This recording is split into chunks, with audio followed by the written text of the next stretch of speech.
August 15 స్పెషల్‌గా kids snacks బాక్స్‌లో ఇలా ట్రై కలర్ ప్యాన్‌కేక్స్ పెడితే కిడ్స్ సూపర్ హ్యాపీ అయితారు. దీనికోసం నేను ఇక్కడ క్యారెట్ ఇంకా పాలకూరని ఇలా ప్యూరీ చేసేసుకున్నాను.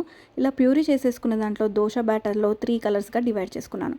ఇప్పుడు ఇక్కడ ఒక్కొక్క కలర్ తోటి ఇలా స్పూన్ తోటి చిన్న చిన్నగా ఇలా వేసుకుంటూ పోతే మనకి ట్రై కలర్ ప్యాన్‌కేక్స్ అనేది రెడీ అవుతాయన్నమాట. ఇలా వేసాక ఒక 2 మినిట్స్ మనము లిడ్ క్లోజ్ చేసేసి దాని తర్వాత కొంచెం ఆయిల్ అనేది యాడ్ చేసేసుకొని దీనిపై నుంచి పొడితో కానీ లేకుంటే చట్నీతో కానీ సర్వ్ చేసుకున్నారంటే ట్రై కలర్ ప్యాన్‌కేక్స్ రెడీ అవుతాయి. వీడియో కనుక నచ్చినట్టయితే లైక్ చేయండి. Subscribe DV recipes. మళ్ళీ నెక్స్ట్ వీడియోలో మళ్ళీ కలుస్తాను. Bye bye.